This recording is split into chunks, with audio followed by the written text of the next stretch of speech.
Salut à tous! Salut! On commence dès maintenant les bureaux de l'atelier pour enfin avoir des espaces pour nous. Mais pourquoi on le fait? C'est surtout parce que la semaine dernière, vous avez été extraordinairement nombreux à répondre au questionnaire qu'on avait posté. Près de 4000 personnes, on s'attendait pas du tout à ce qu'une vidéo comme ça, une vidéo FAQ, amène autant d'engagement en commentaires. Mais je crois qu'il y a 600 commentaires avec des... Mais vous avez fait des blogs, enfin, même je n'ai toujours pas fini de lire les commentaires. Mais tout ça, ça a permis de dégager des tendances, ça a permis d'avoir vos retours justement comme on l'espérait. Et donc... Il y a une énorme tendance qui se dégage, c'est que vous voulez absolument qu'on termine ces bureaux. Vous êtes autour de 80% à vouloir voir les vidéos qui concernent la construction des bureaux des frères Poulain. Et encore plus après pour voir la salle des serveurs et la salle de domotique. Donc on vous a écouté, c'est les deux choses qu'on va faire dans la suite de l'aménagement, même si on sait déjà que d'ici 2 semaines, normalement, il y a un petit DIY type pistolet Rick et Morty, overboard de Retour à le futur, qui va être posté et qui va faire plaisir. Et comme vous avez été aussi énormément à répondre que vous vouliez des gros DIY, on revient à la rentrée avec un truc gigantesque. On vous en parle pas pour le moment, mais c'est un truc de fou que vous n'aurez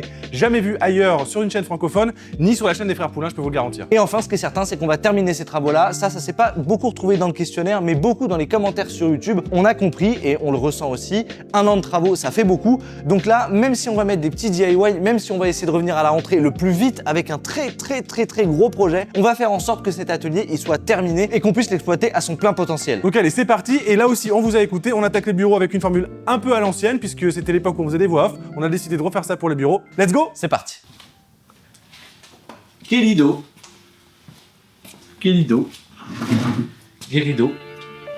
Guérido. Bon, allez Artus, les travaux commencent à peine, hein. On va pas commencer à perdre nos neurones dès le début de la vidéo. Alors, on commence par le commencement et on applique la colle à papier sur les murs USB que nous souhaitons rendre lisses. Comme d'habitude, vous l'aurez compris, nous utilisons notre bonne vieille colle Kelly violette qui nous permet de repérer où se situe la colle avant application. C'est tout bête, mais ça fait vraiment gagner du temps et ça permet de travailler dans des conditions optimales. Sans ça, on ne voit rien sur un mur blanc et c'est rapidement l'enfer. De mon côté, je décide de n'appliquer du papier à peindre que sur un mur, celui du fond de la pièce. Parce que l'aspect OSB peint, j'adore ça. Et que ce mur au fond, pour le coup, il avait servi à y disposer quelques chutes d'OSB pour des raisons économiques. Du coup, il était chargé de beaucoup de marques de coupe dans tous les sens. Avec le papier, on n'y verra rien et je sais déjà que je vais adorer l'effet des jeux de texture entre les différentes parois, ça me ressemble.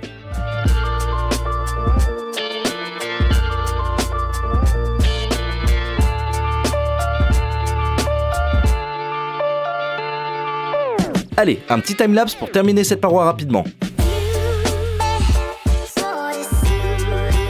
Mais comme vous pouvez le remarquer, il existe des différences de niveau qui sont perceptibles si une lumière avec un angle suffisant vient frapper la paroi. De mon côté, j'ai envie que le résultat soit le plus propre et le plus lisse possible. Alors on sort notre meilleur mastic et nos meilleures ponceuses, et c'est parti pour poncer toutes les échardes et rattraper les endroits où il est possible de faire quelque chose. Et forcément, le résultat il est là, c'est impeccable, je suis trop content. Cette vidéo vous est présentée en collaboration commerciale avec Roborock, et notamment le Roborock Flexi Pro. Ça fait 3 semaines qu'on l'a maintenant et on est conquis par sa simplicité et son efficacité au quotidien pour nettoyer les sols de l'atelier. Il vient à bout de toutes les saletés, sèches ou humides, et il a une puissance d'aspiration jusqu'à 17 000 pascal. Et en fait, il a un petit secret, c'est qu'il combine aspiration et lavage en un seul passage. Et alors vous savez, avec Baptiste, on met toujours des plaintes partout dans l'atelier pour qu'on puisse vraiment avoir le bord des murs qui soit ultra net. Et ça tombe bien parce qu'avec sa technologie nettoyage, il peut aller jusqu'à 1 mm au bord des murs pour nettoyer au plus près des plaintes. Et un des autres gros points forts pour nous de cet appareil, c'est la technologie qu'ils ont appelée Flat Reach, qui permet en fait de faire passer l'appareil sous des meubles qui vont jusqu'à 15 cm de hauteur grâce au fait qu'on puisse le pencher complètement et aller en dessous. Et encore une fois, c'est ultra pratique dans la cuisine parce que là où on a les canapés, ça nous permet vraiment d'aller jusqu'au fond pour aspirer tous les moutons et profiter du nettoyage humide. Bon, c'est facile à manœuvrer, on peut le pousser et le tirer avec un seul doigt. Et comme d'autres produits de la gamme de chez Roborock, on bénéficie de la technologie DirtTech qui vient détecter la saleté et adapter la puissance de nettoyage en fonction des endroits où il se situe. Évidemment, une fois qu'on a terminé, on le pose sur sa base et le balai va s'auto-nettoyer grâce à de l'eau et un petit flux d'air chaud qui va venir le sécher, donc c'est impeccable, il s'auto-nettoie. Et enfin, pour tous ceux qui cherchent une solution plus économique, il y a aussi le Roborock Flexi et Flexi Light. Il y en a pour toutes les bourses, alors foncez en lien dans la description pour aller voir ça si ça vous a intéressé ou si ça a simplement piqué votre curiosité pour en apprendre plus sur toutes ces technologies. Merci Roborock, la suite de la vidéo. Allez, il est l'heure de notre petit road trip habituel en magasin de bricolage pour aller chercher les teintes et les revêtements de sol que nous souhaitons pour nos espaces. Après avoir vu les couleurs de peinture, j'ai commencé à me projeter et j'ai eu une idée pour mon bureau. En conséquence, Artus et moi partons récupérer des champs plats en bois brut qui me serviront pour plus tard. Au rayon du papier peint. Au cas où on trouverait pas quelque chose, voilà, c'est toujours le même plan, vous le connaissez maintenant depuis 7 ans. Et pour les couleurs, Baptiste est parti sur la référence voile de brume de chez Dulux en finition mat. C'est un bleu ultra clair, presque imperceptible et quasi blanc. Avec ça, il est aussi parti sur un velours papier 2 de chez Luxins, une teinte beige aux accents légèrement sablés. Après essai sur les parois, je trouve le résultat très doux et du plus bel effet. Les deux se marient vraiment très bien. On y va!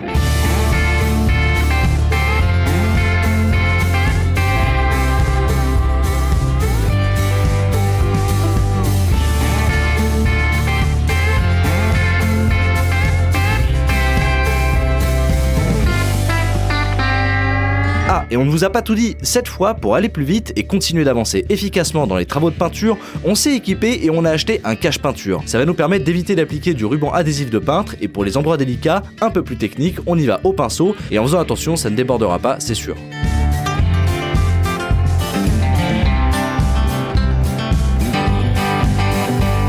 Allez, je passe à la peinture voile de brume. On peut vraiment se rendre compte à ce stade à quel point la peinture est très légèrement bleutée. C'est très doux pour les yeux, j'adore.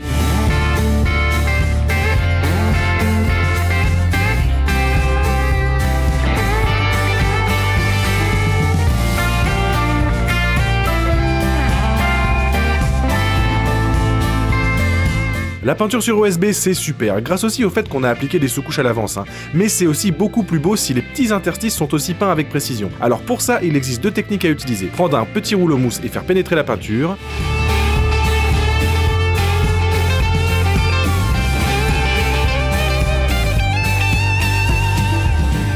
Ou bien prendre un pinceau bien imbibé de peinture et tirer à fond une fois les espaces remplis. Cette technique d'expérience, ça ne fonctionne que sur des peintures très mates, parce que sur du satiné ou du brillant, vous allez laisser des traces très visibles. Donc pas recommandé, mais ça marche. Allez, pendant ce temps-là, je continue mes finitions en ponçant le mastic qui a eu bien le temps de sécher. En plus, il fait super chaud dans la pièce. Une fois peint, le rendu va être génial et les jonctions seront invisibles. On aura vraiment l'impression d'une seule planche d'OSB continue qui forme le mur. Et pour peindre, j'ai décidé d'utiliser des teintes avec des couleurs prononcées, puis de les appliquer en les juxtaposant afin qu'elles forment des lignes géométriques. Et pour ça, là, il me faut du ruban adhésif de masquage et mon niveau laser. J'ai choisi le vert tropical de chez Dulux en finition mat velouté. J'ai hâte de commencer à l'appliquer. Bon, pour tout vous dire, j'ai vraiment essayé tous les verts, et c'est vraiment le dernier qui me restait à tester, et c'est celui que j'ai choisi. Son pouvoir couvrant, il est top. Franchement, je vous le recommande.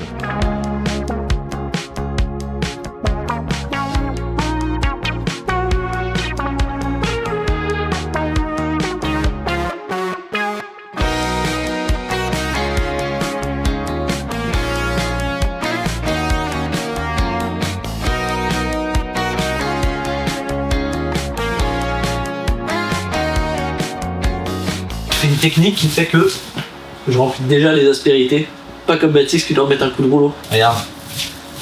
Hop. Non, mais enfin bon. Voilà quoi. Chacun ses erreurs stratégiques. Ouais, c'est ça, fous-toi de moi. On pourra comparer nos niveaux de finition à la fin si tu veux, bro. Non, bon, allez, en vrai, je te l'accorde, ça claque.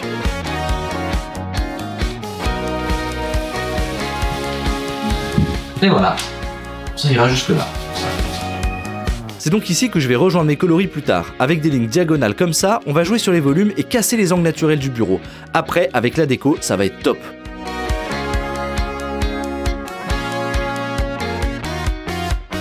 Allez, pour moi, il est temps de dévoiler l'idée que j'ai eue à Leroy Merlin en achetant ces baguettes de pain brut. En fait, avec les couleurs claires de la pièce, j'ai très envie de jouer sur les jonctions naturelles de l'OSB et de les marquer proprement avec des champs plats. Ça va créer des sortes de sections dans chaque pièce, chacune avec des couleurs différentes. Ça permettra de segmenter les espaces de décoration ou de travail avec un design vraiment fluide et doux comme je le souhaite. Un peu esprit cabine de plage. Trop bien.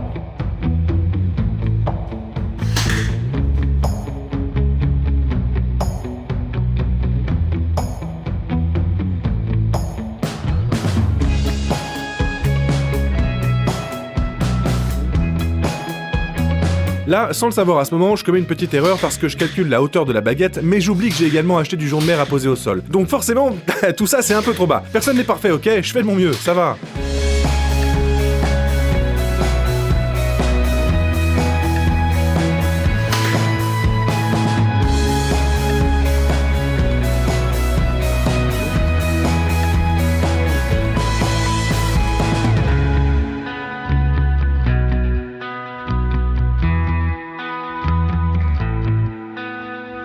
Bien, maintenant que mes baguettes sont posées, il est temps d'aller récupérer le stock de revêtements de sol que Seb est allé chercher. Artus a choisi un super parquet flottant et moi du jonc de mer. Comme d'habitude, un peu d'huile de coude et on monte le tout assez rapidement.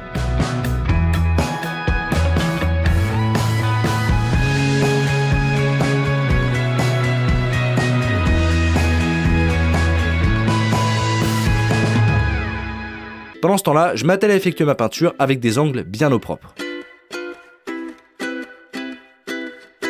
Petite astuce des frères Poulain, vous avez un niveau laser avec un bouton comme ça qui relâche le laser. Et ben, si vous le mettez en position du milieu, en général, le laser reste allumé, mais surtout il est bloqué. Donc si vous voulez tracer une diagonale, bah maintenant, j'ai un laser parfaitement droit qui va me donner la direction.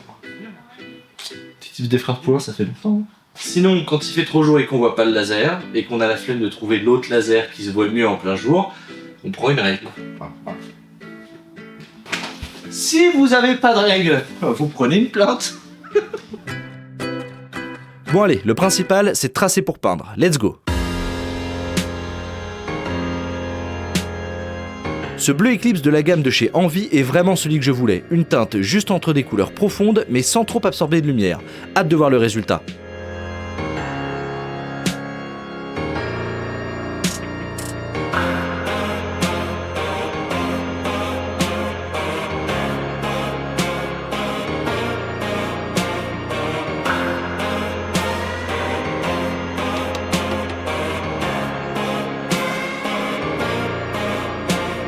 Et on continue les cassures pour conserver la géométrie variable de l'espace.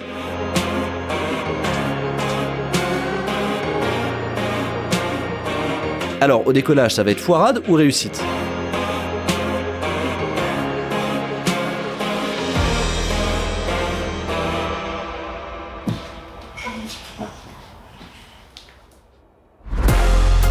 Bon, ça a l'air top de ton côté, alors il est temps pour moi de passer au revêtement de sol. En plus, aujourd'hui, je vais pouvoir bénéficier d'un peu d'aide. Manon est à l'atelier. Pour que le rouleau entre facilement dans la pièce, je prends quelques mesures exactes pour redécouper mon jonc de mer avec de petites marges ajustables. Et pour la découpe, pour éviter de me tuer les mains, j'utilise une paire de cisailles à tôle. Petit tip pour couper ce type de revêtement, les amis.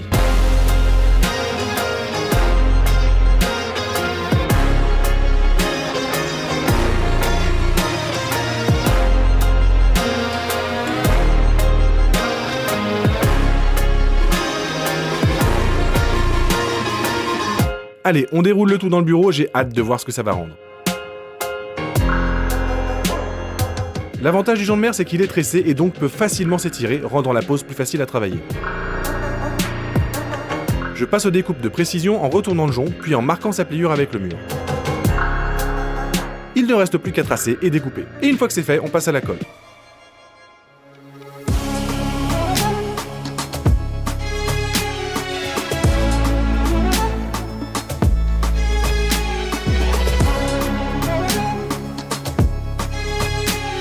Alors je vous le dis d'avance, et on en avait déjà parlé dans les précédents épisodes, cette colle Axton est complètement dingue. On ne respecte absolument pas les recommandations pour la pose parce que pour économiser, on tire à fond une couche très fine au rouleau sur le sol. Il faut juste attendre que ça sèche un peu pour que ça prenne. Puis on redépose le revêtement par-dessus. Avec cette technique, on gagne des dizaines, voire des centaines de mètres carrés avec un pot. Et jusqu'ici, nous avons des sols qui tiennent depuis plusieurs années sans le moindre problème. Alors on continue comme ça pour le moment, et si un jour on a un souci, on vous tiendra bien évidemment au courant.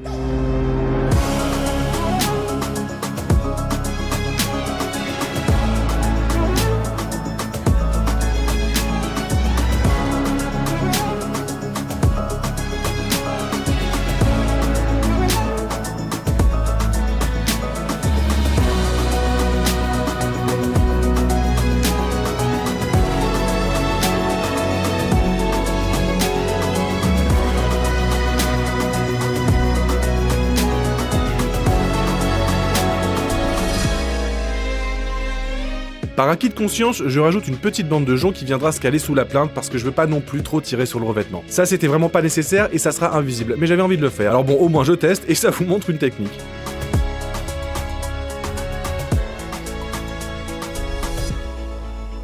Tiens, et en parlant des plaintes, ouvrons nos plaintes pré-peintes et installons-les. Il est temps.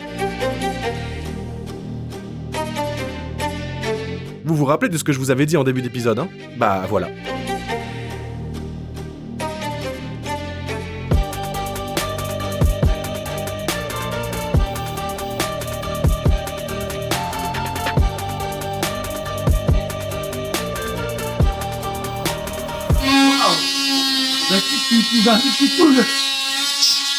Bah quand il n'y a pas le choix, il n'y a pas le choix. Hein. J'ai jamais vu baptiser multitool. Eh regarde. Qui sont le mort. Le multitool c'est incroyable, regarde. Paf. Au millimètre près, dit. Incroyable. C'est fou. Jamais. 7 ans de chaîne, hein. Jamais une fois un multitool. Mais là j'ai pas le choix. Allez, on y retourne avec Entrain et la cloueuse aussi. que en train, la cloueuse, t'as compris.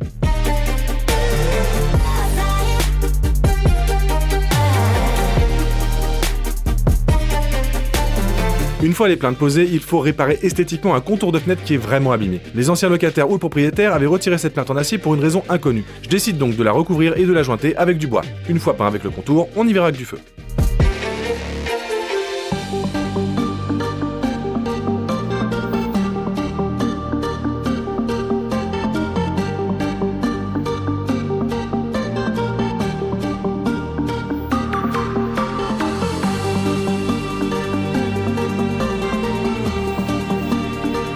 Like la vidéo, partage et abonne-toi. Là, c'est la fin des travaux qu'on a pu faire cette semaine. N'oubliez pas d'être tous bienveillants les uns envers les autres. On vous embrasse, à la prochaine. Ciao.